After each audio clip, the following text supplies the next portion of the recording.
They brought in 400 cooks from New York City to train the chefs that they were now going to employ. This looks like the stage shot, when this looks more like what it was really like. Imagine the Suffolk County Health facilitated seeing this. Here he is hacking meat with no gloves on, right? Guys peeling potatoes in the corner. And I don't know how hungry I'd be walking and seeing a guy hacking up my dinner like that.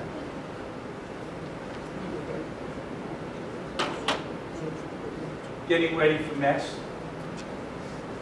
At the end of mess, you went outside, they had boiling garbage pails, rinse, right? There was one with soap in it, you'd soap it up, the next one would be rinse. That must have been really good after 200 guys went through that. That's what you want to be the first guy cleaning the mess kit out. The laundry.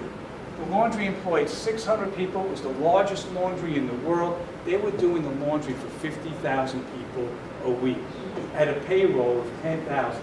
Now, the washing machine kind of, I can see that. You see you can't see the rollers very well to the rear. But I guess that's how they tried to get these. You didn't have a dryer. So somehow after you washed this material, you had to get it flat. And I guess that roller was like, you see the old beach houses where you put your bathing suit to wring it? Oh, there's the picture. I don't know. It jumped from the gangs of New York to here. I don't know how this happened, but there they are. It says Hell's Kitchen. That's us. What's the use? We're going to cook Kaiser's Goose. I mean, pretty impressive. Gangs are coming on with shirts and ties too. This was for guys like my grandfather. You can't read and you can't speak. We're going to teach you English. Over 1,000 soldiers in the first 2 months were initiated at the camp, showing different pictures that they would come into contact with. The training, again, we didn't have the weapons ready yet. My grandfather's first training on an artillery piece was an old sewer pipe attached to a piece of wood, and all they did was cadence calls because they didn't have artillery yet. And by the time late October, I think they got their first 2 cannon pieces, but you have 3 divisions of artillery working with 2 pieces. It was a 16-week program, and most people agreed that it wasn't really going to be enough time. They didn't get on the rifle range till December, is when it finally opened up. Here they are digging a trench line. That's near where the fire department is at the lab now. Trench, bayonet practice. This is Sergeant Covington. He's a British. You know what happened? When the war broke out, you know how they give quick rank? You go right up. Sergeant becomes a lieutenant, or lieutenants become majors. There was such a rise in rank that the men who would be most beneficial to training these guys had ranked themselves to a position they no longer had direct contact. So now they counted on the British and French coming here to help train our non-coms, who then in turn would work with the soldiers. That's a technique in the trench that he's shown. He killed apparently 18 Germans in one day in trench warfare. But if you look at that technique, it's rather gruesome because you can kind of imagine how that technique is going to be implied in combat.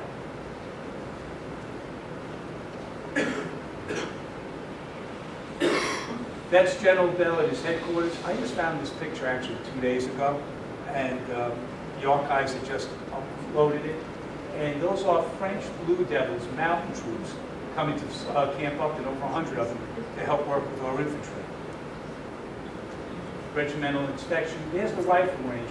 So these guys have been here since September 10th. Most of them are here by the end of September.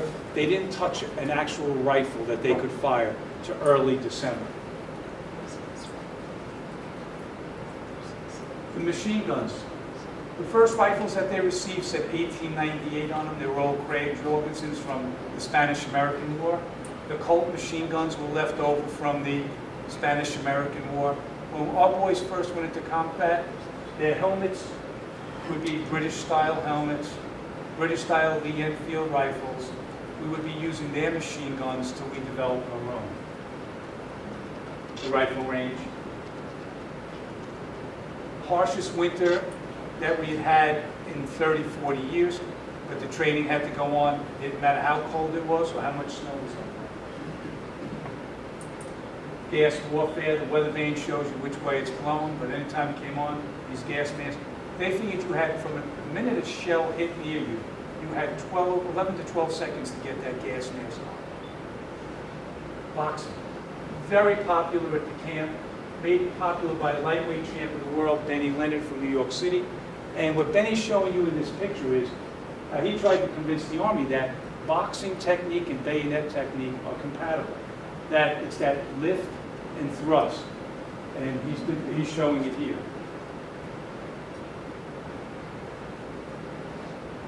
This bout was, according to the New York Times, 10,000 people attended this boxing match. And the boxing at night was very, very popular. Guys would come from all over to the YMC auditorium to watch the boxing matches. A tank came over from England. It showed its versatility, how it could go over, knocking down trees, going over trenches. And as a result of the tank coming here, we started our own tank corps. And somebody like General George Patton went right up the ranks. He was a young officer, jumped into tanks and had fast advancement. Small howitzer, a Lewis machine gun with a British officer giving instruction. We had 3 detached units of the 92nd Infantry Division, the 92nd Division, which was a colored division. They would not let them be together in one training camp, so they detached the different infantry units and machine gun battalions to all different training camps. And when they went to Europe, that's when they brought them together, shipped them over together. We had the 367th Infantry, the 351st Machine Gun Battalion, and the 187th Infantry Brigade.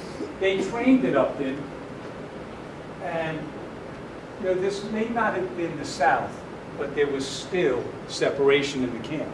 They had their own auditorium, they had their own hostess house.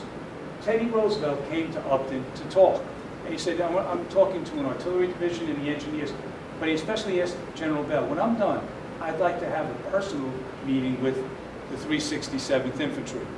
And he recounted to them that, look, you guys are fighting for democracy, making the world safe for democracy, something that you're not even sharing in your own country. And he said, I remember during the Spanish-American War at San Juan Hill, when on either side of me, the 10th Buffalo Infantry went up with us, took a lot of fire off of us, brave men who died that day. Someday your country will reward you, and I hope it's sooner than later. And he took great pride in that. And as governor of New York, he desegregated all public schools. The Buffalo Auditorium, separate from black soldiers. See this picture right here? The second lady on the right. I did one of these in Mattatuck, and this elderly lady got a hold of me at the end of the night. She said, that picture, that's my mother. The second from the right, the other ladies around her. And she had that picture, and she had a picture of her mother. And it was just such an interesting thing. You know what I usually get? Someone who has something from, like a lady brought me a board that said Quartermaster Corps, Camp Upton, part of the flooring. When they took it apart, they were notching in what each board was. And she found it in a house that she was building or rebuilding. When they pulled up this floor, and she gave me this thing. Someone gave me a horseshoe. Someone gave me a 1917 license plate from something they found at the lab. This is the 308th Infantry. These guys liked having a good time. Here they had a circus to raise money for their own auditorium. New Year's. Visitors were always welcome to the camp. There was always the YMCA, that's the big auditorium. They were encouraged to write letters home, write often, keep in touch. That's the big auditorium where Teddy spoke. There were many, many huts, like the YMCA, I think, had 8 huts that were there. With 40,000 men, you better have a lot of different places that people can go to. They tried to make it as comfortable as possible. Sports. When your day was over at 5:30, it didn't stop. Any sport you could play on the North Field, you were sent there. There was basketball, volleyball. They had a football team that played at the polo grounds. So when you think about it, these guys had training all day long. As soon as training was over, put that stuff away, went back and trained some more without even realizing it. Furloughs. Like I said, we never knew that a father could die so many times. Because at one point they said only half a regiment can go at a time. We need somebody to stay in camp. And these guys learned very quickly. If you were going to New York City, it was a 12-hour pass. If you were going to Patchogue, it was a 48-hour pass. So 12 hours gave you a 2-hour ride into the city, figure 2 hours back, 8 hours to see your show, to see your parents. You know, 48-hour pass to Patchogue, many people started claiming, I have parents in Patchogue, I have an uncle in Patchogue. You go to Patchogue, and then you hook up with the right somewhere. And when you have 20,000 acres, how do you stop people from leaving that property? And there was a guy in Middle Island, a farmer, who would charge them $2 a ride in, $2 a ride back. And there were times he took 40 guys on his truck. Forget farming. Driving was the way to go. And, you know, these guys were excited who worked out here, the farmers. Anything you grew, you could sell to the camp. They thought, even if the war doesn't go on forever, they're not going to have invested this much money to take this camp down. And they were wrong. On the Jewish holidays, anyone who was Jewish could go home for the holidays. A young guy walks in and says, Sergeant Lewis, you want to pass? Mm-hmm. Jewish holidays? Mm-hmm. What's your name? O'Shea.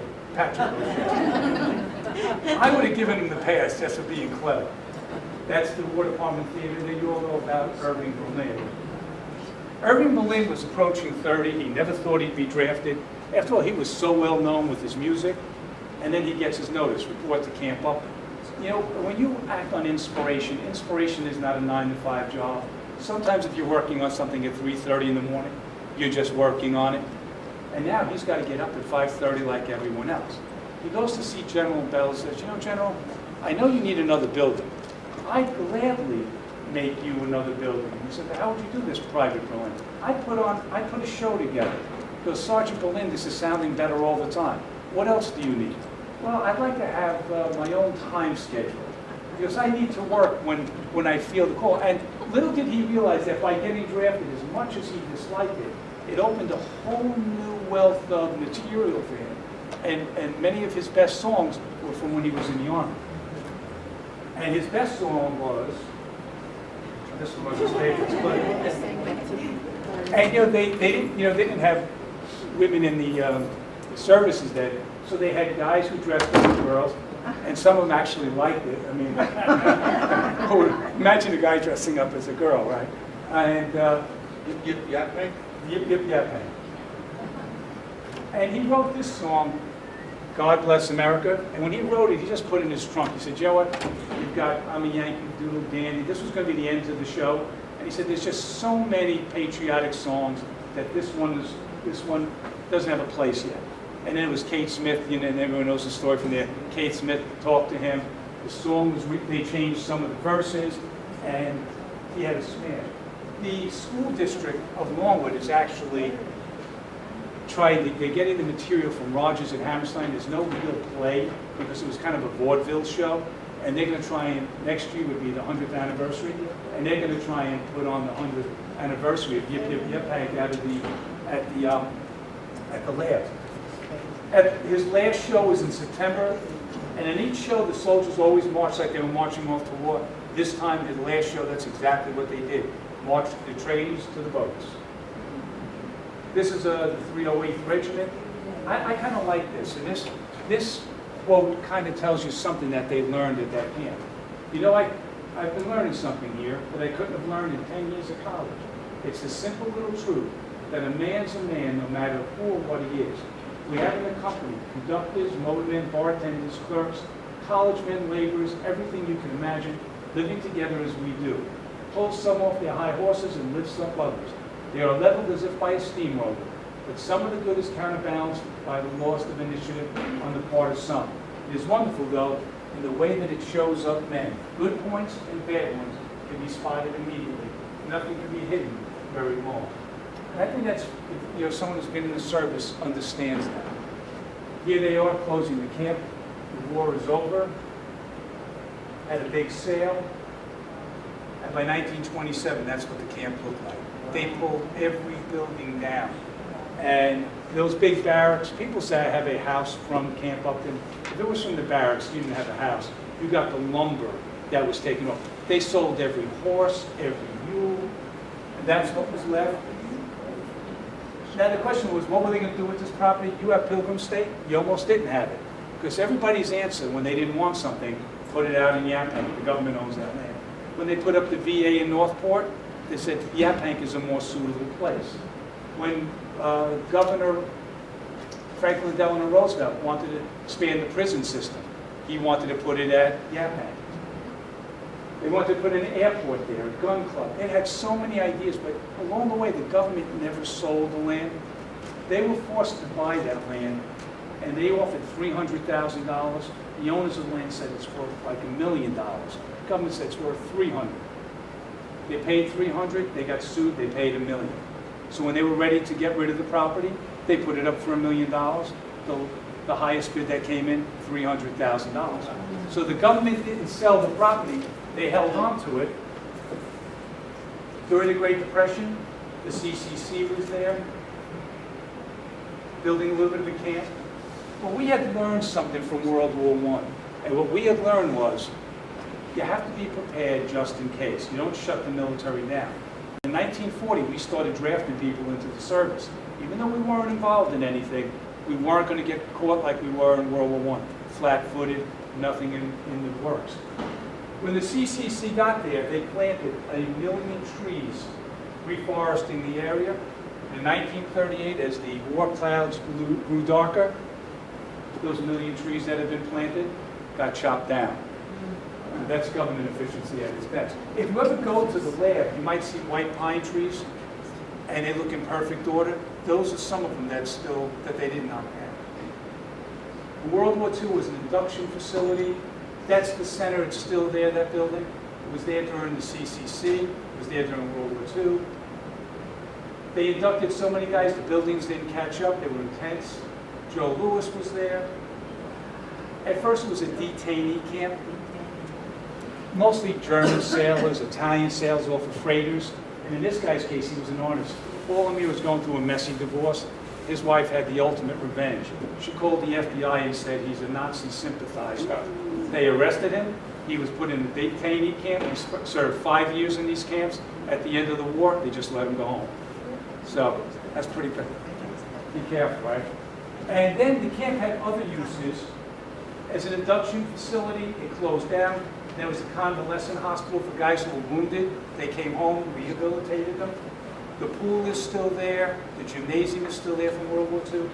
The Giants and Dodgers, there was a ball field there. You used to come out and play games to entertain the troops. And then they got this bright idea. The first thing was, they had, when you have 4 million men in the service, you're going to get dishonorable discharges, except there's not enough jails to hold them. So the first part was to make it a rehabilitation camp. If you received a dishonorable discharge, you went to Upton. And if you went through the course and you successfully completed it, your dishonorable discharge was dropped, you were sent back to your unit. If you didn't complete it, it was on to Leavenworth, your service, and your jail time, and you had your dishonorable discharge. Near the end of the war, they wanted to make this a prisoner of war camp. At this point, they were aware of what happened in Germany, in Poland, the Holocaust, and they knew that they needed places to keep people away from everything. And so they sent the colonel here to see if Yaphank would be a proper place for a prisoner of war camp. He looked at it in his scathing report, said it's the worst possible place. You want to send 500 prisoners here? You've got the Long Island Sound 7 miles in one direction, the Atlantic Ocean is another one. You have the former Camp Siegfried 3 miles away, with spotlights on a submarine. This is just nonsense. Go up to Hudson River where it narrows, where a submarine can't go. So what does the government do? They don't make it a 500 POW camp. They put 1,000 prisoners there. And we saw the list of people who were there, SS, SS, SS. And one of the guards wrote a story for us, and we never put it on our website because we couldn't verify this information. And he said that a lot of the guys that they had there were going to be material witnesses that would go back to Germany during the Nuremberg trials. And the ones that weren't SS, they had them picking potatoes out in the fields. Picture of the guards. Today, the Department of Energy took it over in 47. There's the old trenches, they're still there. The sad part is the 77th Division was closed out. And when they were told that they were being deactivated, they asked if they could go to Upton, where it all began. And so, did anybody see the PBS series on World War I? That just happened. It just happened the last couple days. Yes. He was in the last one. This is Rob Laplander. He's the guy who does the Lost Battalion. He's the guy who called me to say, hey, I know you're looking for a World War I uniform. It's online. It's a great price. It was pricey. I looked at it. I said, yeah, I could use this for school with the kids. So I bought it, and I casually told my wife, oh, I got this great World War I uniform. And it didn't cost me quite $1,000. My wife just smiled. It was like one of those smiles. And then 2 months later, I had a whole new dining room set. So I still think I got the better end of that deal. And so here they are. It was a great day at the lab. Did you go to that? Wasn't it wonderful? It was sad because these guys were really upset that with their long history that they didn't think they should have deactivated this unit. So they cased the colors, wrapped them for the last time, and now they're at the archives. Thank you very much. Anybody have any questions?